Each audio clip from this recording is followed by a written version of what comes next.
The stakes have never been higher at Blind Frog Ranch as Duane Ollinger and his team uncover chilling new clues that could finally unravel the property's darkest secrets.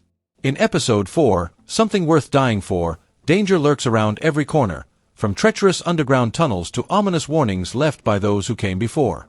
As the crew closes in on what could be a legendary treasure, they must confront a haunting question. Is there something buried here worth dying for? Episode 4 in the Blind Frog Ranch saga opens with the team regrouping after the startling events of the previous episode. Chad Ollinger and Josh Feldman return to the mysterious rock cairn first discovered in Episode 2, The Gold Ledger, determined to uncover its secrets. As they examine the ancient stone structure, Josh makes a disturbing observation. Part of the rock face appears to have been deliberately chiseled away, yet there's no debris scattered nearby. This anomaly suggests someone may have intentionally altered the site and carefully removed evidence of their activities. While meticulously searching the area around the cairn, Chad's sharp eyes spot something glinting in the dirt, an exquisitely crafted obsidian arrowhead. This discovery sends a ripple of excitement through the team, as obsidian isn't naturally found in Utah. Nearby, they uncover another artifact, a partially finished or broken arrowhead, its rough edges telling a story of interrupted work. The presence of these weapons in what would have been a poor hunting location leads to a chilling hypothesis. These arrowheads may be remnants of a defensive position, suggesting ancient warriors once stood guard at this very spot. The strategic advantages of the location support this theory.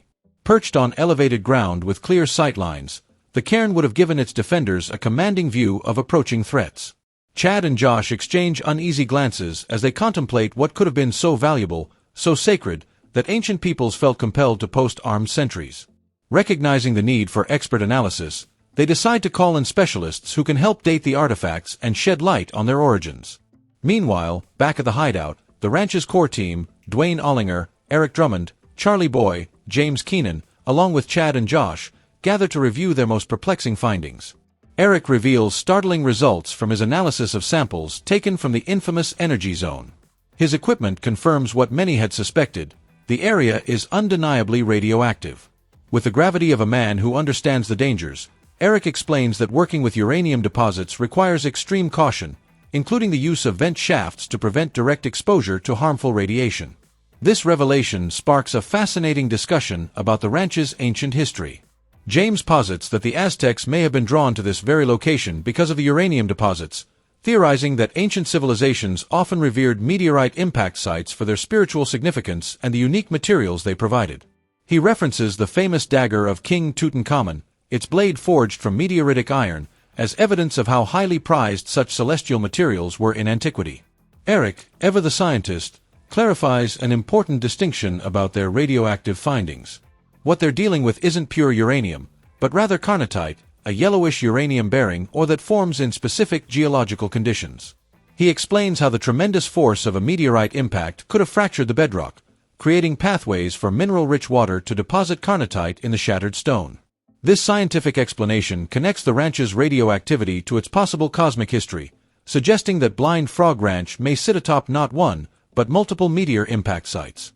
The team's attention then shifts to Chad and Josh's discoveries at the rock cairn, now christened the Armory, for its apparent defensive purpose and the weapons found there. Josh emphasizes the need for expert analysis of the arrowheads, prompting James to call upon his friend Chris Bartle, a former USAF staff sergeant with extensive experience studying ancient civilizations, including his time overseeing security at the infamous Skinwalker Ranch. When Bartle arrives, he brings with him an air of authority and expertise. His examination of the obsidian arrowhead is nothing short of reverent. He confirms not only its authenticity but declares it to be of museum-quality craftsmanship, likely dating back to the Archaic period, 800 to 1000 BC. Bartle explains how obsidian, though not native to Utah, was extensively traded by the Aztecs and other advanced civilizations, often used for both ceremonial objects and deadly weapons. The second, smaller arrowhead is identified as a northern side-notch bird point, designed for hunting small game. The most intriguing revelation comes when the two arrowheads are placed side by side. Despite being from different time periods and serving different functions, their designs are remarkably similar, hinting at a possible cultural connection spanning centuries. Armed with this new information, Josh and James return to the armory, this time with a more systematic approach. They establish a search grid and begin methodically scanning the area with metal detectors. Almost immediately, Josh's equipment signals a hit. Brushing away centuries of accumulated dirt, he uncovers a deformed lead sphere, unmistakably a fired musket ball.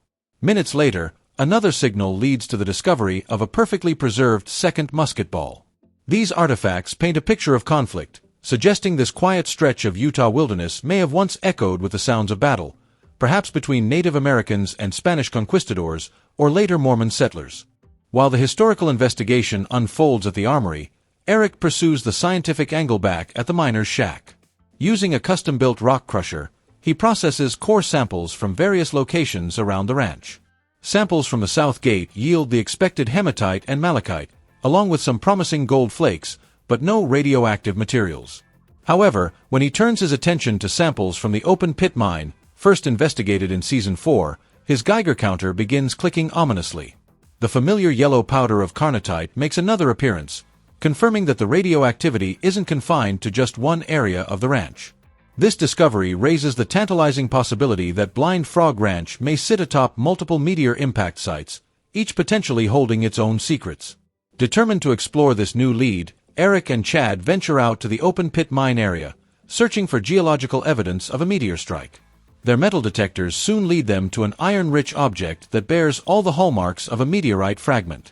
But the real breakthrough comes when Eric spots something even more definitive: a shatter cone, the distinctive conical fracture pattern that forms only under the extreme pressures of a meteor impact. This geological smoking gun provides the most compelling evidence yet that Blind Frog Ranch's mysteries may literally have fallen from the stars.